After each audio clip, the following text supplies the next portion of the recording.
ओम शांति। आज हम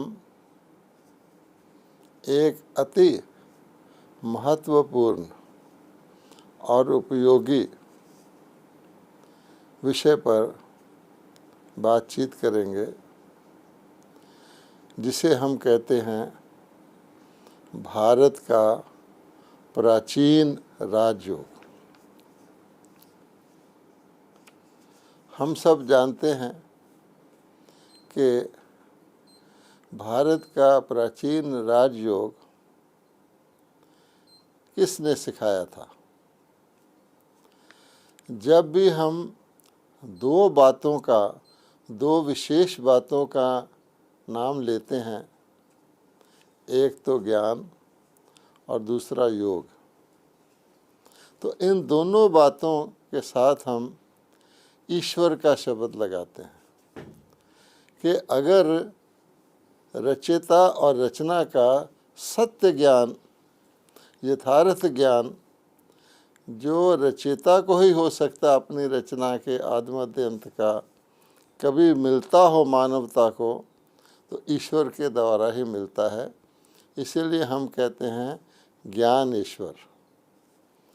वास्तव में योग का भी ज्ञान चाहिए, तो इसलिए योग का ज्ञान भी परमात्मा ही देते हैं, तो हम परमात्मा को ही योगेश्वर कहते हैं।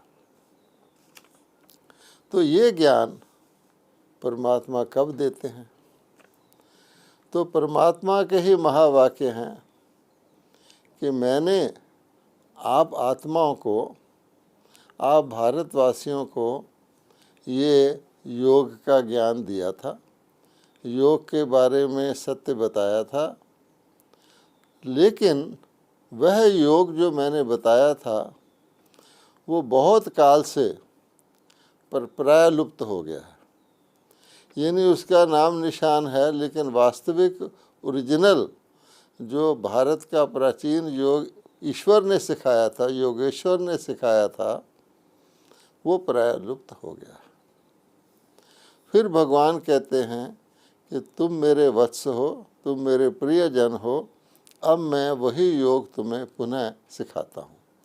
इससे भी ये बात स्पष्ट हो जाती है कि वो प्राचीन योग परमात्मा ही पुनः आकर के सिखाते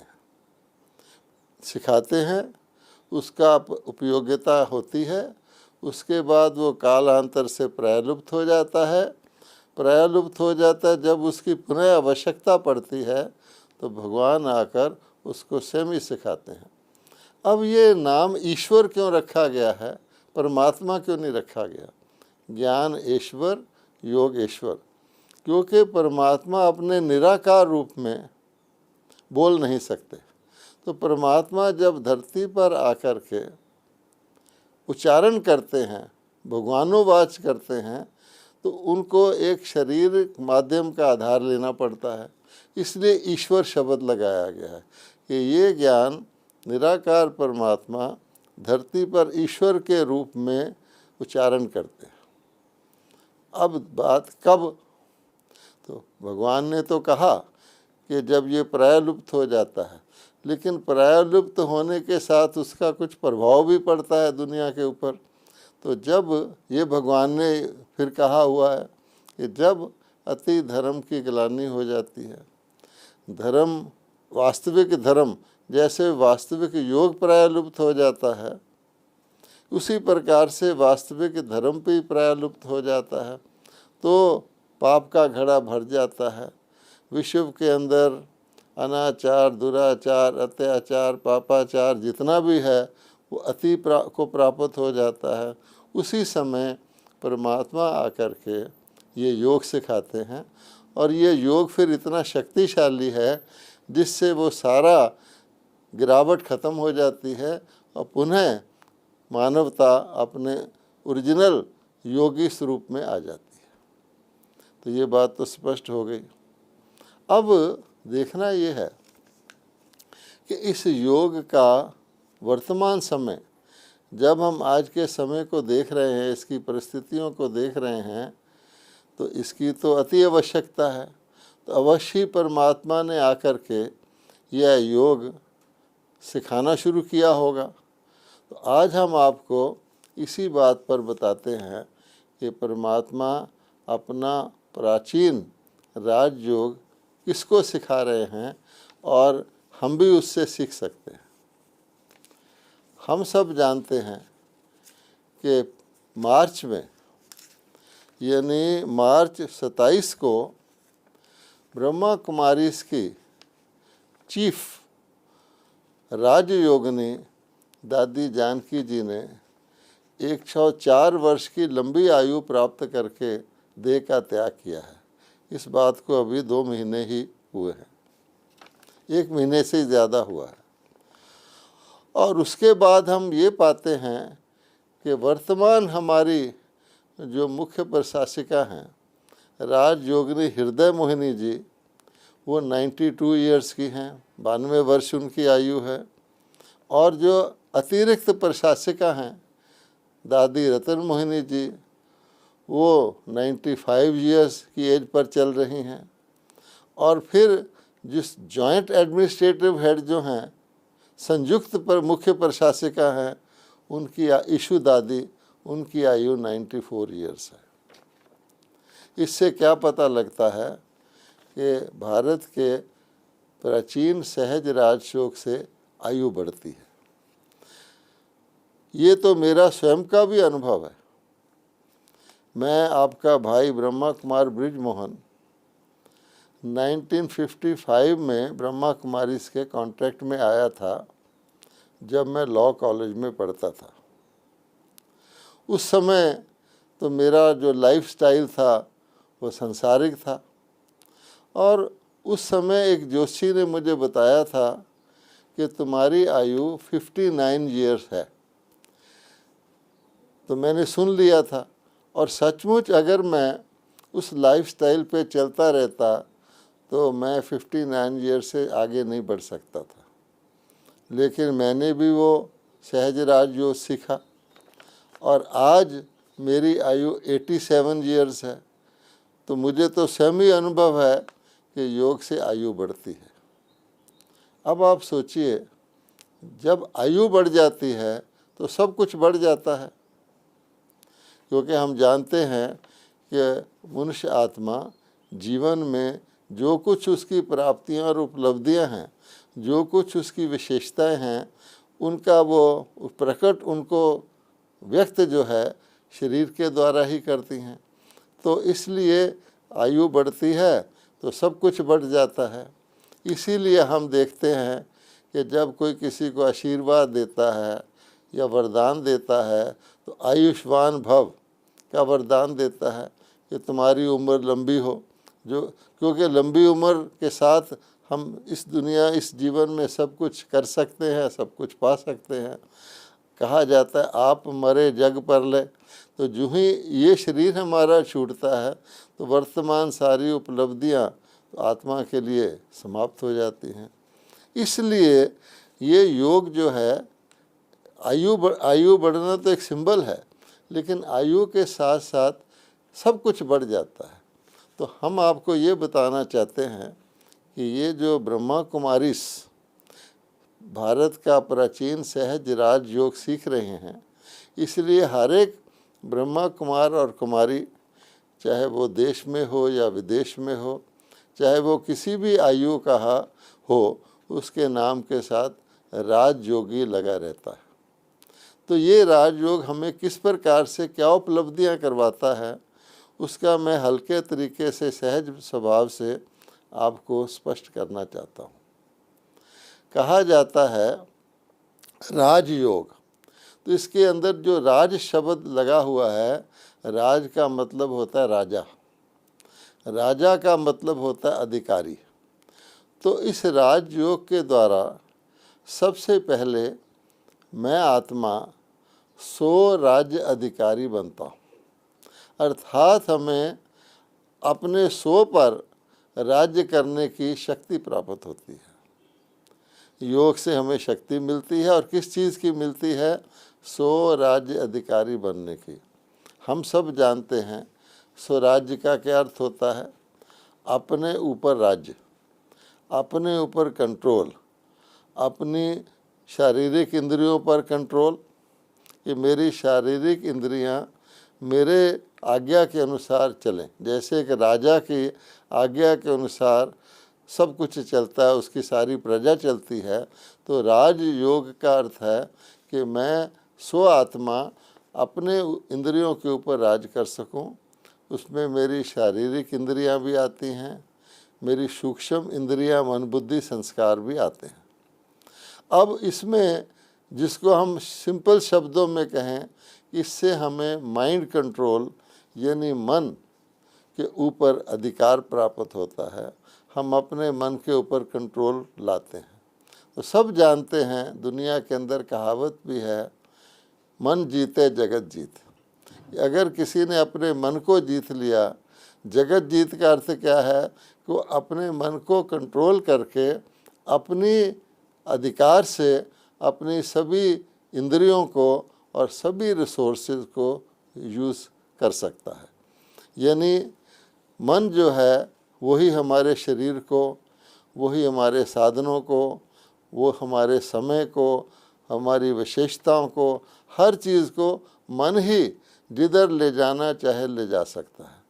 अगर मन आउट ऑफ कंट्रोल हो जाए तो जैसे आजकल प्रायः मनुष्य अनुभव करते हैं कि मन हमारे वश में नहीं है, तो फिर क्या होता है, रिसोर्सेज होते हुए भी, साधन होते हुए भी हम उसको उपयोग में नहीं ला सकते। इसलिए राजयोग हमें ये स्वराज्य अधिकार प्राप्त कराता है कि हम अपने मन को अपनी मर्ज़ी से जब चाहें, जहाँ चाहें, जितना समय चाहें उतना समय वहाँ टिका सकें, ले जा सकें, और जब चाहें उसको वहाँ से हटाकर अन्य स्थान पर ले जा सकें।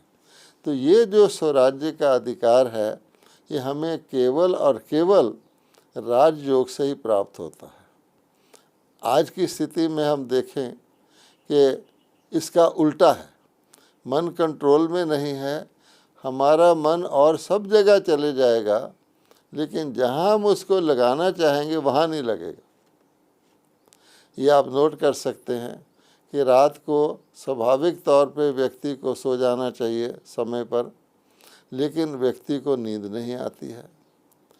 प्रातःकाल व्यक्ति को स्वाभाविक उठ जाना चाहिए, ये तो पशु पंछी भी करते हैं, लेकिन मानव को मन कंट्रोल में नहीं है तो आँख नहीं खुलती है, उसी समय आलस्य आता है। आप किसी बात पे कंसंट्रेशन करना चाहते हैं तो आपका मन टिकता ही नहीं है। इसीलिए आप देखेंगे स्टूडेंट जो है सुबह के वक्त पढ़ाई करते हैं कि ज़रा वातावरण ठीक हो, शांत हो, तो शायद हमारा मन टिक जाए। भगत लोग भी सुबह के वक्त भक्ति करते हैं। और हम सब जानते हैं कि अगर मन किसी का चंचल हो, तो जैसे बंदर चंचल होता है तो वो तो एक जगह टिकता ही नहीं है, तो वो नचाता रहता है। तो मन आज मनुष्य को नचा रहा है। तो इसका कंट्रोल करने का अर्थात अपने ऊपर, कम से कम अगर व्यक्ति अपने ऊपर ही कंट्रोल नहीं कर सकता, जो उसको साधन उपलब्ध हैं उनका ही वो उपयोग और प्रयोग नहीं कर सकता, तो बाकी फिर वो क्या करेगा। आज यही प्रॉब्लम है, हर एक सोचता है, कहता है कि मेरा ये मेरे कंट्रोल में नहीं है, मेरा ये मेरे कंट्रोल में नहीं है। तो इसलिए भारत का प्राचीन सहज रोग, भगवान को आत्माओं पर जब तरस आता है कि देखो मैंने दुनिया को कैसी बनाई थी, आपको कैसी स्थिति में नीचे भेजा था, आज आपकी कैसी स्थिति हो गई है, इसलिए भगवान आकर के अपना वो सहज राजयोग पुनः सिखाते हैं। अब जब हम राजा शब्द का उपयोग करते हैं तो उसका ये मतलब नहीं होता कि कोई सचमुच हर व्यक्ति राजा बन जाता है। राजा का अर्थ होता है अपने स्थान पर राजा। जैसे एक हेड ऑफ द फैमिली अपने घर का राजा होता है, एक मोहल्ले का नेता जो होता है वो अपने मोहल्ले का राजा होता है, सिटी का मेयर शहर का राजा होता है। इस प्रकार से अर्थात जो जिसके अधिकार में कोई भी चीज़ हो उसको राजा कहेंगे।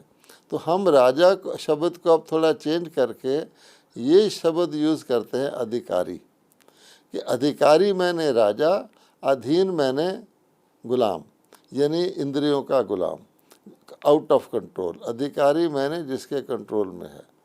अब आप देखिए कि राजा अगर हम बन जाते हैं, पहले अपने, फिर अपने आसपास वालों के, तो हम देखते हैं कि हमारे लिए लाइफ जो है मालिक है। तो हमारे हर चीज़, जिस वक़्त हमें जिस चीज़ की आवश्यकता होती है वो हमारे आगे हाज़िर हो जाती है। हमें शांति चाहिए तो हम शांति हमारे आगे आ सकती है, जीवन में अनुभव कर सकते हैं। हमें शीतलता चाहिए तो शीतलता हमारे आगे उपस्थित हो जाती है। हमें उमंग उत्साह चाहिए किसी कार्य को करने का तो वो उपस्थित हो जाते हैं। जो व्यक्ति अधीन होता है उसके नहीं होते। इसलिए एक कहावत है, सकल पदार्थ हैं जग माही, भाग्यहीन सुख पावत नहीं। आज भी ऐसी बात नहीं है कि दुनिया में मनुष्यों के पास पदार्थ नहीं हैं, लेकिन वो सुख क्यों नहीं पा सकते? इसलिए कि वो पराधीन है। ऐसे भी कहा गया है, पराधीन सुख पावत नहीं, कि अगर हम किसी दूसरे व्यक्ति के या किसी संसारिक आकर्षण के या अपने ही संस्कार स्वभाव के अधीन हैं तो सब कुछ होते हुए आप देखते हैं जीवन के अंदर ना हमारे संबंधों में समरसता रहती है, ना हम किसी चीज़ का जब चाहें जैसा चाहें वैसा उपयोग कर सकते हैं। जब हम किसी अपनी शक्ति को या गुण को मानसिक तौर पे कॉल करते हैं वो उपस्थित नहीं होते या बाद में उपस्थित होते हैं। ये सब चीज़ हम जानते हैं। इसीलिए ये भी कहा गया है, स्वधर्म सुख देने वाला है, पर धर्म दुख देने वाला है। तो मनुष्य उसका अर्थ इस प्रकार से ले लेते हैं कि मान लीजिए वो हिंदू धर्म का है तो वो ये समझता है कि हिंदू धर्म में मुझे सुख है, और अगर मैं मान लीजिए किसी अन्य धर्म में, बुद्ध धर्म में कन्वर्ट हो जाऊंगा तो मैं सुखी नहीं रहूँगा। ये उसका भाव ना जानने के कारण लोग इसका उल्टा अर्थ समझ पाते हैं कि कई लोग कन्वर्ट हो जाते हैं किसी कारण से, किसी को नौकरी दे दी जाती है, किसी को धन दे दिया जाता है तो व्यक्ति तो सुखी हो जाता है। तो वो सोचता है कि ये तो बात गलत है। तो ये जो कहा गया सो धर्म और पर धर्म, ये देह के धर्मों के लिए नहीं कहा गया। ये कहा गया है अपने स्वरूप में, यानी अपने कंट्रोल में रहना, अपने अधिकार में रहना, यानी अपने जिस स्वमान में रहना, अपने स्वरूप में रहना, ये स्वधर्म है। यानी हम अपने कंट्रोल में हर चीज़ रखते हैं तो हमें सुख है। अगर हमारी कोई भी चीज़ किसी अन्य पर निर्भर है तो फिर हम गुलाम बन जाते हैं। जैसे कहानियाँ सुनाते हैं कि जिन्न बहुत ताकतवर था लेकिन उसकी जान एक तोते में थी। अब तोते में अर्थात उसका अटैचमेंट था, तो इसलिए तोते को ज़रा सा आप तोते का पैर मरोड़ेंगे तो जिन्न इतना शक्तिशाली वो भी तड़पेगा कि मेरा पैर मुड़ रहा है। तो ये हम हर वक्त देखते हैं। हमारी शक्तियाँ हमारे पास हैं लेकिन फिर भी हम शक्तिहीन महसूस करते हैं। आज अगर हम देखा जाए तो हम क्या पाते हैं कि चाहे कोई भी व्यक्ति इस दुनिया में किसी भी पद पर है, कितनी भी शक्तिशाली है, लेकिन वो किसी न किसी बात में अपने आप को बेबस महसूस करता है, हेल्पलेस महसूस करता है। आज जैसे आज के दुनिया में महामारी कोरोना वायरस की चल रही है, ये एक सबूत है कि सारे प्रकार की शक्तियों का उपयोग किया जा रहा है लेकिन व्यक्ति उसको ठीक नहीं कर पाता है। इसी प्रकार से अन्य हर बात में सारी सरकारें चाहती हैं कि गरीबी दूर हो जाए लेकिन कर नहीं पाते हैं। कोई भी काम कोई व्यक्तिगत तौर पे, पारिवारिक तौर पे, राष्ट्रीय तौर पे, अथॉरिटीज़ के तौर पे कोई भी करता है तो कहीं ना कहीं वो अपने आप को विवश या बेबस महसूस करता है। इसलिए कहा गया है कि व्यक्ति जो है अधिकारी नहीं रहता। अब इसी प्रकार से अगर हम इस बात को और समझना चाहें कि स्वधर्म का अर्थ क्या है, तो हम ये देखते हैं सतयुग में एक भाषा यूज़ होती है, यथा राजा तथा प्रजा। अब आप सोचिए इसका क्या अर्थ है। सतयुग के महाराजा महारानी तो महाराजा महारानी होंगे, फिर उनके राज्य घराने के लोग होंगे, फिर उसके बाद उनके प्रजा में भी बहुत बड़े बड़े धनाढ्य शाहूकार होंगे। जैसे आज भारत में भी अनेक ऐसे लोग हैं जो बहुत धनवान हैं, और प्रजा सतयुग में गरीब तो होते ही नहीं, लेकिन अन्य प्रजा भी होगी, तो राजा और प्रजा में फ़र्क तो रहेगा। फिर भी ये जो कहा गया यथा राजा तथा प्रजा, इसका अर्थ ये है कि प्रजा का हर व्यक्ति भी अपनी रीति से राजा है। उसके अंदर भी कई प्रकार के अधिकार हैं जो आज की दुनिया में राजाओं के पास भी नहीं हैं, वहाँ के हर प्रजा के पास वो अधिकार है। उदाहरण के तौर पर सतयुग में सबकी पूरी आयु होती है, कोई भी व्यक्ति अकाल मृत्यु नहीं शरीर छोड़ता, इसीलिए उस दुनिया के आत्माओं को अमर लोक कहा गया है, और आज की दुनिया में लोगों को मृत्यु लोक कहा गया है। कोई कोई व्यक्ति लंबी आयु पाता है, वो भी हम देखते हैं कोई सुखदायी नहीं होती, लेकिन प्रायः किसी भी वक्त किसी का बुलावा आ सकता है। इसलिए ये पराधीन दुनिया हो गई, अधीन दुनिया हो गई, कोई चीज़ हमारे कंट्रोल में नहीं है। अगर हम टोटल तौर पे सतयुग की परिभाषा करें तो हम ये कह सकते हैं कि परफेक्ट वर्ल्ड में हर चीज़ ठीक समय पर, ठीक स्थान पर, ठीक विधि से होती है, इसलिए सुख है। तो प्रजा भी अपने ढंग से राजा है, इसीलिए कहा गया यथा राजा तथा प्रजा। प्रजा भी सतो प्रधान प्रकृति का सुख भोगती है। प्रजा को भी सतयुग के जो नज़ारे हैं स्वर्ग के वो दिखाई पड़ते हैं। प्रजा भी अपने अपने ढंग से संतुष्ट है, हर प्रकार से भरपूर है, तो वो अपने आप को राजा की तरह ही महसूस करते हैं। उनको जो वहाँ की उपलब्धियाँ हैं जो राजा को हैं वो प्रजा को भी हैं, इसलिए कहा जाता है यथा राजा तथा प्रजा। आज जो जिस प्रकार की मजबूरियाँ हमारे राजाओं को हैं उसी प्रकार की प्रजा को भी हैं। आज की दुनिया की अगर हम परिभाषा करें तो कहाँ वो दुनिया जहाँ हर चीज़ ठीक स्थान पर, ठीक समय पर, ठीक तरीके से होती है। आज हम क्या कहते हैं कि आज तो किसी को भी कभी भी कुछ भी हो सकता है अचानक। तो हमारे कंट्रोल में क्या रहा, हम बहुत प्लान बना के अपने जीवन को चला रहे हैं, अचानक हमारे जीवन का ही अंत हो जाता है, या हमारे घर में किसी और को कष्ट आ जाता है, तो वो चीज़ तो नहीं रही ना। इसलिए भगवान ऐसे समय पर आके वो सहज राजयोग सिखाते हैं जिससे हम अधिकारी बन जाते हैं। हर एक अपने अपने स्थान पर अधिकारी बन जाता है, वो किसी भी चीज़ के अधीन नहीं रहता। यही राजयोग का उपलब्धि है। जब इस जीवन में हम देखते हैं ऐसे असंतुलित समाज में, इम्परफेक्ट वर्ल्ड में भी आप इस राजयोग के अभ्यास से संतुलन महसूस करते हैं, अपने आप को दुख में सुखी महसूस करते हैं, बंधन मुक्त महसूस करते हैं, अधिकारी महसूस करते हैं, तो आपको कितनी खुशी होती है कि जब सारे लोग इस तरह के हो जाएंगे तो दुनिया कैसी होगी। तो नेचुरली सतो प्रधान सतयुग हो जाएगा।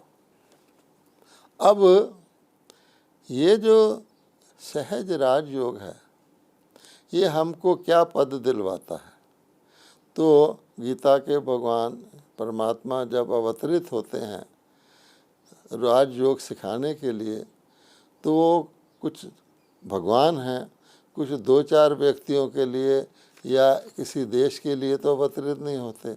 परमात्मा है, सर्वशक्तिवान है।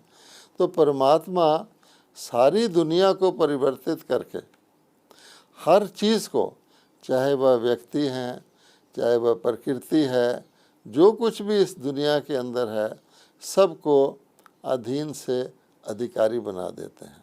अर्थात वो किसी भी चीज़ को लेने वाले की अतृप्ति तो उनके अंदर रहती ही नहीं, अप्राप्ति नहीं रहती, अधीनता नहीं रहती, उनको झुकना नहीं पड़ता, बल्कि उनको इतना भरपूर कर देते हैं कि हर व्यक्ति अधिकारी, संपन्न और देने की स्थिति वाला बन जाता है।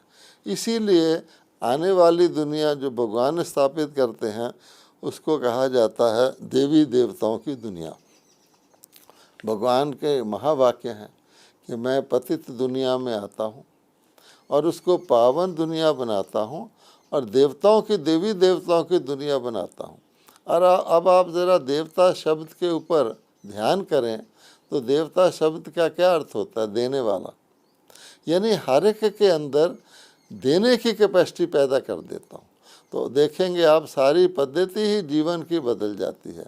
तो एक राजयोगी का जीवन ऑटोमेटिकली संपन्न, भरपूर, संतुष्ट रहता है और उसके अंदर देने की क्योंकि कैपेसिटी होती है तो हर वक्त उसको देने का ही संकल्प रहता है और देने में ही वो समझता है मेरी सफलता है।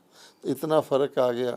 जो व्यक्ति लेने की सोचते हैं दुनिया के अंदर, किसी न किसी चीज़ की कमी है, ये मैं भर लूँ, वो सारे के सारे, चाहे वो सामान्य हों, चाहे वो किसी श्रेष्ठ पद पर हों, लेकिन सब के सब देवता बन जाते हैं।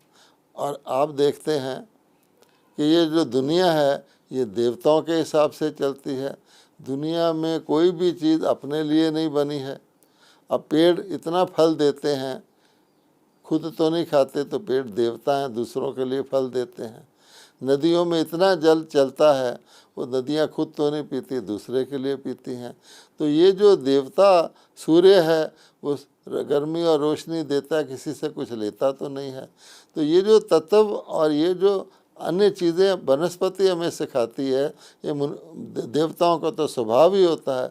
इसलिए ब्रह्मा कुमारी में आप देखेंगे कि जो भी भाई बहन है, चाहे वो किसी भी स्थान पर हैं, हर एक के अंदर हर वक्त कुछ ना कुछ देने का आप देखेंगे लगा रहता है। तो ये आज की दुनिया पे तो ये अद्भुत और विचित्र बात है कि कोई व्यक्ति इतना संतुष्ट हो कि कुछ ना कुछ देने की उसको हर वक्त उमंग उत्साह रहे। तो आज हम इतना ही बात करते हैं, बाकी इसके दूसरे भाग में करेंगे। ओम शांति।